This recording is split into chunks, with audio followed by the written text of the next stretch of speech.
Hello and welcome to today's episode. You may already detect that I'm using my phone to record this episode, and the reason why is I forgot to bring my professional microphone. I'm out and about and I'm away from home for a few days, and I didn't pack the microphone. So this is why I'm recording on my phone. Hopefully the quality isn't too much of a distraction. I thought about perhaps not doing the episode, but then I thought, you know what, this is real life. This is what happens, especially when you're not, a big professional production company, or just someone who's making an effort to create a podcast about the higher self. And sometimes, you forget your microphone. Anyway, let me tell you a little bit about what this episode is going to be about. I wanted to and want to tune into the kind of main energy and feelings that I've been picking up and tuning into regarding the Supreme Court ruling in the UK a few weeks ago on the meaning of the words man, woman and sex in the Equality Act and the aftermath of this ruling, and the impact on identity, and talk a little bit about what I feel is really going on underneath all of this discourse. So I will keep it short, but that's the shape of this week's episode. And welcome back to this, the Higher Self Dialogues, with me, your host, Anton Jarrett.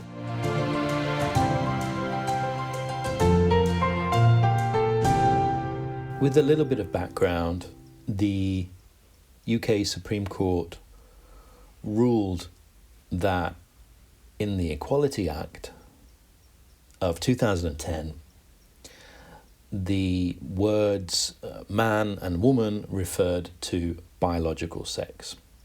And in their summary of their judgment, they very clearly stated that they were not trying to or attempting to define the meaning of man, woman and biological sex in the world. It was very clear that they were talking about, in this specific document, this is what that word and that word means.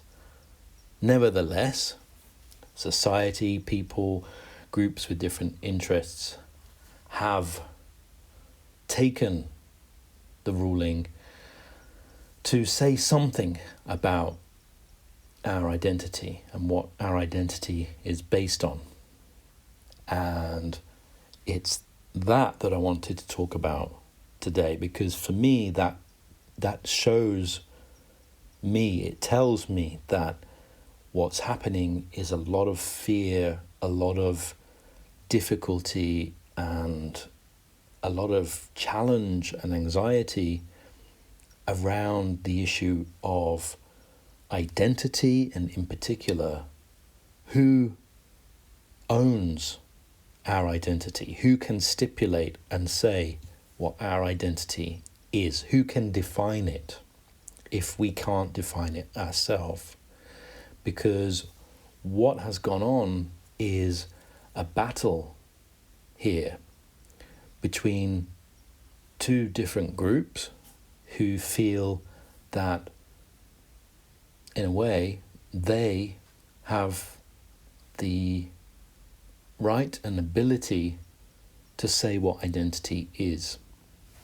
On the one hand, you have people who are saying that the words man and woman refer to people who also identify as man and woman, even if they were not necessarily born into those identities.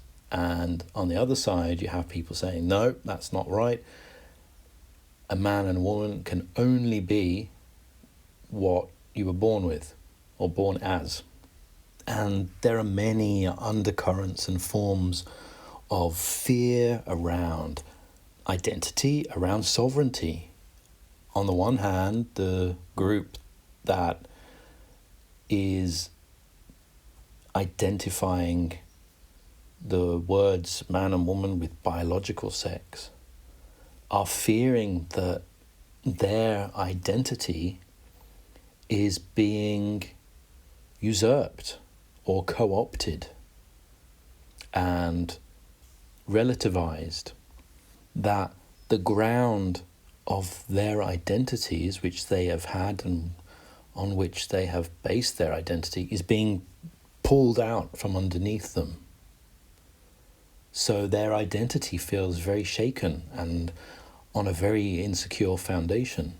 Likewise, on the other side, you have people who feel that their identity is being taken away from them, that their identity is being dictated to them or being co-opted by more powerful institutions in society, and that the identity which their sovereign will and choice and necessity has, the foundation on which they've built their identity is also being taken away and pulled from under them. So there is all of this fear about the loss of identity, the loss of meaning of one's identity. And there is this great fear, therefore, that these shifts in society, in the way that people identify themselves, go about their lives, the way that people change through their lives sometimes, is a threat to the very idea of who we are. And for me, this is a fear of spiritual transformation and a fear of all of those manifestations of spiritual transformation that take place. The poles that exist within the spiritual structure of the human being, of every single human being, the masculine and feminine, are not static. They are dynamic. They are in a process of change, and change in relation to one another. And this change is both responsible for some people shifting their identity and having a different identity to simple biological sex. And it's also responsible for the fear and antagonism that arises in some people who observe this change happening. Both kinds of emotional response of fear and anxiety and a feeling of the threat to sovereignty, both of them come about because of a transformation of the masculine and feminine within all of us. So we're witnessing a huge polar shift in our sexual identity. Every single person is undergoing some kind of shift. And for some people, this shift is expressing itself as having an impact on the binary forms of gender and sexuality that have been so common and prevalent, such that some people who were born with a male or female body identify as a different sex. Just as the same kind of polar transformation can express itself in people's psyche as a complete fear that this is happening in the world, and causes some people to hang on even stronger to older forms of identity and to not be able to let go of their hold on older ideas. And we can't say that either camp is in the wrong. Both can be understood as experiencing some of the birth pangs of transformation. And what can be done about this? Well, I think for me, I have a real compassion to both camps because I understand that it is very difficult to feel that your identity is being defined by another group, or to feel like your identity is being invalidated in some way. When you grow up and you develop a sense of your own spiritual identity, there is a whole process of reclaiming sovereignty and defining your own identity in a world that largely, unless you are a religious believer, which I'm not a follower of a particular religion or religious tradition, then your identity is invalidated by the world around you. Either you have science which tells you that your spiritual identity is just a psychological artifact, that it's just in your head and no one takes you seriously. Or if you are not in a religious tradition, then you are considered to have not really a valid spirituality because, you haven't gone through the religious process, so, you're probably just a mad person or something like that. So the world around you gives you a sense of what your identity is, and you want to, and of course you feel a need to assert that your identity is real and valid, and to feel that the world around you, the institutions of which you are part, don't see that, don't acknowledge it, or deny that it's real or that it's invalid in some way, is very painful. So both of these camps feel the pain of having their identity invalidated as far as they see it, and the foundations on which they base their identity on. And yes, that's it. That's the outcome, pain and suffering for some people. Either the people who feel that man and woman refers only to biological sex in life, in the world, feel pain at feeling that their identity is invalidated and that their identity is relative, as they might feel it. Or the other group feels pain that their identity is totally invalidated by society and the institutions around them, and that the identity that they feel is so real and is them is not accepted by the people around them. So either way, there's pain and suffering from this transformation that is happening. But it doesn't have to be like that forever, because there is an opportunity there to change the laws, to change the institutions, to change the structure so that everyone can be accommodated.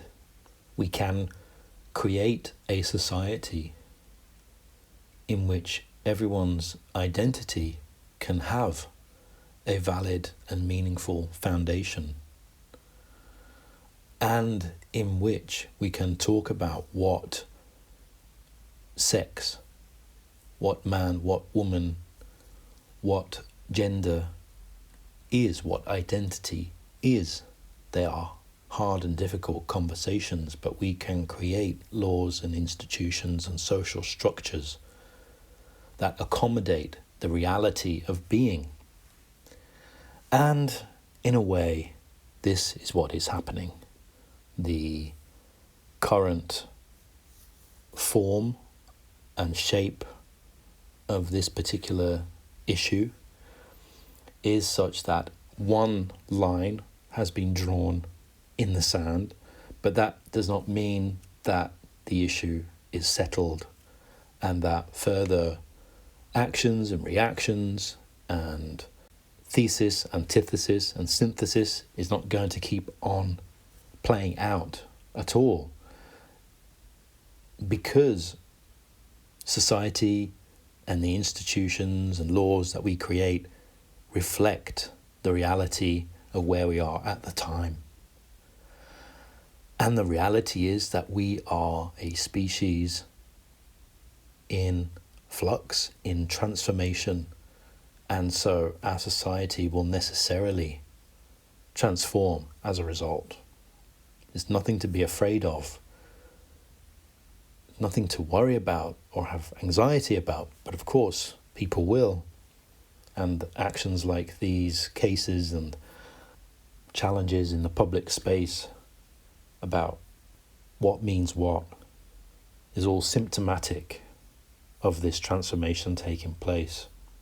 The lesson, the injunction here, I think, is for everyone to have compassion, understand more, and try to change the things that are broken, that don't work, and to accommodate everyone in society, and to try and make a world in which everyone can have their place, and in which everyone having their place doesn't cause anyone else any harm.